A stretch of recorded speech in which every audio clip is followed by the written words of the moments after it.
Satyendranath Tagore civil service study centre, এটা হচ্ছে আমাদের পশ্চিমবঙ্গ রাজ্য সরকারের দ্বারা স্পন্সার্ড, পশ্চিমবঙ্গের একমাত্র সরকারি খরচে একদম প্রায় বিনামূল্যে ইউপিএসসি প্রশিক্ষণ কেন্দ্র।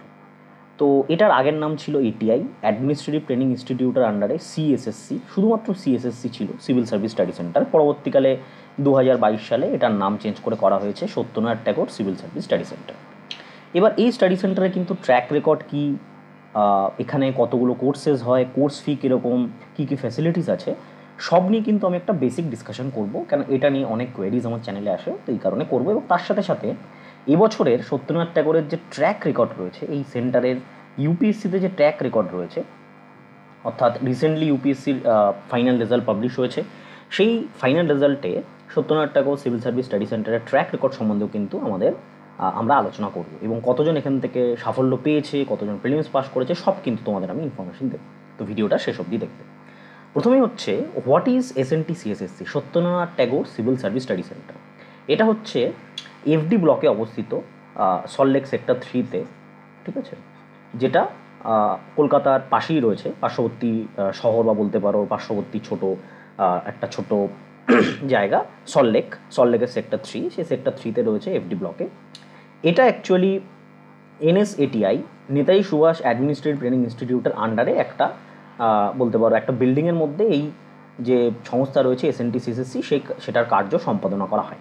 এনএসএটিআই হচ্ছে আমাদের ওয়েস্ট বেঙ্গলের অ্যাডমিনিস্ট্রেটিভ ট্রেনিং ইনস্টিটিউট, যেখানে বিভিন্ন bureaucratic officer WBCS group A, group B, group C এবং তার সাথে সাথে যারা আইএএস বা আইএএস অফিসার যারা পোস্টেড হন ওয়েস্ট বেঙ্গলে, তাদেরকে বেসিক ট্রেনিং দেওয়া হয় ওয়েস্ট বেঙ্গল সম্বন্ধে বা ওয়েস্ট বেঙ্গলের যে অ্যাডমিনিস্ট্রেটিভ স্ট্রাকচার রয়েছে সেটা সম্বন্ধে। তো government UPSC coaching centre run by West Bengal government. Smart classroom রয়েছে, প্রত্যেকটা ক্লাসে স্মার্ট ক্লাসরুম রয়েছে, স্মার্ট বোর্ড রয়েছে, হস্টেল ফ্যাসিলিটিস রয়েছে স্টুডেন্টদের জন্য। এবার এখানে জেনারেলি 4 রকমের কোর্সেস তোমরা পাবে, 4 রকমের বেসিক কোর্সেস এখানে করানো হয়। একটা হচ্ছে ফাউন্ডেশন কোর্স, অফলাইন ব্যাচ হয়, যেটার জন্য তোমাদের অ্যাডমিশন টেস্ট দিয়ে কিন্তু ভর্তি হতে হয়, ঠিক আছে। এটা প্রত্যেক বছর হয় এবং এটার অ্যাডমিশন টেস্ট প্রত্যেক বছর এপ্রিল বা মে মাসে অনুষ্ঠিত হয়। এবছর যেরকম 7 এপ্রিল অনুষ্ঠিত হয়েছে, আগের বছর সেটা 7 মে অনুষ্ঠিত হয়েছিল গত বছর, অর্থাৎ 2023-এ, আর এবছর সেটা হচ্ছে 2024-এ 7 এপ্রিল অনুষ্ঠিত হয়েছে। প্রত্যেক বছর এই টাইমটাতেই জেনারেলি অ্যাডমিশন টেস্ট হয়। অ্যাডমিশন টেস্টে জেনারেলি দুটো ভাগ থাকে, একটা হচ্ছে রিটেন টেস্ট হয়, আরেকটা হচ্ছে ইন্টারভিউ হয় বা পার্সোনালিটি টেস্ট, দুটো মিলে কিন্তু টোটাল বের হয়। এই রিগার্ডিং কিন্তু আমার অনেক ভিডিও করা আছে, কীভাবে অ্যাডমিশন টেস্ট হয়, তার কোশ্চেন পেপার কী, সেই রিলেটেড কিন্তু ভিডিও তোমরা ইজিলি আমার চ্যানেলে পেয়ে যাবে, এবং সেটার সেই ভিডিওর যে প্লেলিস্ট রয়েছে সেগুলো তোমরা ডিসক্রিপশন বক্সে পেয়ে যাবে। ফাউন্ডেশন কোর্স জেনারেলি 10 মান্থের হয়, এটা জুন মাস থেকে স্টার্ট হয় ফাউন্ডেশন কোর্স, জুন মাস থেকে 10 মান্থ ধরে 10 মাস ধরে এই কাজটা হয়। এখানে টোটাল ইউপিএসসির ওভারঅল ইউপিএসসি প্রিলিমস, মেইনস এবং অপশনাল সব কিছু তোমাদের কোচিং দেওয়া হয়, এবং এই কোচিংটা জেনারেলি প্রোভাইড করে থাকে হচ্ছে বিভিন্ন নামি দামি যে ইউপিএসসি সংস্থা যারা ইউপিএসসি কোচিং করায়, ঠিক আছে, যেরকম কেএসজি, Khan study group, Shankar is, ঠিক আছে, এই ধরনের যারা সংস্থা রয়েছে তারা কিন্তু এই কোচিংগুলো করিয়ে থাকে। 2 নম্বর হচ্ছে prelims crash course. Prelims crash কোর্সটা এটা অনলাইন হয়, এটা জেনারেলি শীতকালে নভেম্বর, ডিসেম্বর বা জানুয়ারি মাসে কন্ডাক্ট করা হয়, 2-3 মাসের কোর্স হয়, অনলাইনে এটা কিন্তু করানো হয়, ঠিক আছে। Mains and prelims mock test সিরিজও প্রিলিমসের আগে মক টেস্ট সিরিজ লঞ্চ করা হয়, এবং মেইনসের আগে ইউপিএসসি মেইনসের আগে মেইনসের মক টেস্ট সিরিজ কিন্তু এখানকার যে অথরিটি রয়েছে তারা কিন্তু লঞ্চ করে। এটা কিন্তু অফলাইন হয়, ঠিক আছে, অর্থাৎ সেন্টারে গিয়ে তোমাদের টেস্ট দিতে হবে।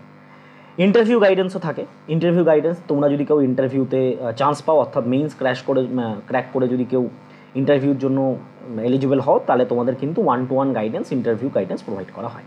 এটা পুরোপুরি ফ্রি অফ কস্টে করা হয়, বাকিগুলো সামান্য কিছু কোর্সের ফি রয়েছে, যেরকম ক্র্যাশ কোর্সের ফি জেনারেলি 1000 টাকা থাকে। মেইনস মেইনস অ্যান্ড প্রিলিমসের মক টেস্ট জেনারেলি 2000 থেকে 3000 টাকা থাকে, একদমই বেসিক থাকে। আর প্রিলিমস ফাউন্ডেশন কোর্সের ডিটেলসটা আমি তোমাদের এখনই বলছি। ফাউন্ডেশন কোর্স বা যেটার জন্য এসএনটি সিএসএসসি সব থেকে বেশি বলতে পারো পরিচিত আমাদের ইউপিএসসি অ্যাসপিরেন্টদের মধ্যে, তো কেন তোমরা এসএনটি সিএসএসসিতে ভর্তি হবে? ভেরি মিনিমাম ফিস। ফাউন্ডেশন কোর্সের ফিস থাকে মাত্র 1000 টাকা per month for general candidate, এবং 500 টাকা per month for SC, ST এবং ওবিসি ক্যান্ডিডেট ফাউন্ডেশন কোর্সের জন্য, ঠিক আছে। অর্থাৎ 10 মাসে তোমাদের মাত্র 10,000 টাকা খরচা হবে যদি তুমি জেনারেল ক্যান্ডিডেট হও, আর 5,000 টাকা খরচা হবে যদি তুমি এসসি, এসটি, ওবিসি ক্যান্ডিডেট হও। Best faculties, faculty generally KSG, Khan study group, Shankar IAS এই ধরনের ইনস্টিটিউশনের ফ্যাকাল্টিরাই তোমাদের পড়াবে। এছাড়া আরও অনেক ইনস্টিটিউশন প্রত্যেক বছর আসে। জেনারেলি লাস্ট 2 ইয়ার্স ধরে এই দুটো ইনস্টিটিউশনই পড়াচ্ছে। Guidance of real IAS and IPS officer. Real IAS officer এবং আইপিএস অফিসার যারা ওয়েস্ট বেঙ্গলে পোস্টেড, ওয়েস্ট বেঙ্গল ক্যাডারে, তারা অনেক সময় তাদের ফ্রি টাইমে এসে তোমাদের গাইড করবে, ক্লাসেস নেবে বা মোটিভেশনাল স্পিচ এই ধরনের জিনিসগুলো দেবে। তাদের যে স্ট্র্যাটেজি রয়েছে, তারা কীভাবে এক্সাম পাস করেছিল, সব কিছু তোমরা কিন্তু সামনাসামনি জানতে পারবে। হস্টেল রয়েছে। হস্টেল ফিস জেনারেলি 600 টাকা থেকে 1000 টাকার মধ্যে হয় per month for foundation course. একমাত্র ফাউন্ডেশন কোর্সেই তুমি হস্টেল পাবে এবং এখানে থাকা এবং খাওয়া দুটো মিলে কিন্তু মাস গেলে মোটামুটি 600 থেকে 1000, এটা ডিফার করে, প্রত্যেক বছর ডিফার করে। যারা ভর্তি হওয়ার পরে তোমরা অথরিটির থেকে এটা অ্যাকচুয়াল ফিসটা জেনে নিতে পারো, ঠিক আছে। নেক্সট হচ্ছে সাকসেস স্টোরি। এই বছরের সাকসেস স্টোরিটা কি? 2024 সালে অর্থাৎ 2023 সালে যারা ইউপিএসসি দিয়েছিল, টোটাল এদের ফাউন্ডেশন কোর্সের সিট হচ্ছে 200 জন এবং ক্র্যাশ কোর্সেও আরও মোটামুটি ধরে রাখো 7 থেকে 800 জন ভর্তি হয়ে থাকে। বাট জেনারেলি ফাউন্ডেশন কোর্স থেকেই ম্যাক্সিমাম সিরিয়াস স্টুডেন্টরা অ্যাপিয়ার করে। তো তার মধ্যে থেকে 66 জন স্টুডেন্ট এসএনটি সিএসএসসির প্রিলিমস ক্র্যাক করেছে, ঠিক আছে। 66 স্টুডেন্ট ক্র্যাকড প্রিলিম অফ 2023। 16 জন স্টুডেন্ট হচ্ছে এসএনটি সিএসএসসির থেকে ইন্টারভিউতে, ইউপিএসসির ইন্টারভিউতে গিয়েছিল, অর্থাৎ তারা মেইনস ক্র্যাক করে ইউপিএসসি 2023-এর যে পার্সোনালিটি টেস্ট বা ইন্টারভিউ হয়েছিল সেটাই কিন্তু তারা গিয়েছিল। তাদের মধ্যে থেকে 7 জন হচ্ছে ফাইনাল লিস্টে নাম করে নিয়েছে এবং এই 7 জনের লিস্ট তোমরা এসএনটি সিএসএসসির যে ওয়েবসাইট রয়েছে সেই ওয়েবসাইটে দেখতে পাবে। ওয়েবসাইটের লিঙ্ক আমার ডিসক্রিপশন বক্সে রয়েছে। তো সাকসেস স্টোরি কিন্তু যথেষ্ট ভালো এবং ধীরে ধীরে কিন্তু ইমপ্রুভ করছে ইনস্টিটিউশন। আগে যেখানে ইনস্টিটিউশন থেকে বছরে 1 জন 2 জন বেরোতো, কোনো বছর দেখা গেলো সেটাও বেরোতো না। 2022-এর পর থেকে আমূল চেঞ্জেস এসছে, টোটাল জিনিসটার নাম চেঞ্জ হয়েছে এবং টোটাল স্ট্রাকচারাল চেঞ্জেস হয়েছে, যেটার পর থেকে কিন্তু আমরা প্রত্যেক বছর ভালো অ্যামাউন্ট অফ স্টুডেন্ট কিন্তু এখান থেকে সাকসেস পেতে দেখতে, ঠিক আছে। এই জিনিসটা কিন্তু আমরা দেখছি এক এক করে, ঠিক আছে। তো তোমরা যারা এর জন্য প্রিপারেশন নিচ্ছ আমার চ্যানেলটা যুক্ত থেকো। আমি একদম সবথেকে বেশি কভারেজ এসএনটি সিএসএসসির জন্য তোমাদের দেওয়ার চেষ্টা করব। ধন্যবাদ ভিডিওটা দেখার জন্য। তোমরা যারা ইউপিএসসির জন্য প্রস্তুতি নিচ্ছ তাদের জন্য নমিনাল মান্থলি ফিজের বিনিময়ে অনলাইনে আমার নিজস্ব অ্যাপ্লিকেশনে কিন্তু প্রস্তুতি দেওয়া হচ্ছে বা গাইডেন্স দেওয়া হচ্ছে। আরও ডিটেলস জানতে তোমরা এই নাম্বারে কিন্তু যোগাযোগ করতে পারো। ধন্যবাদ।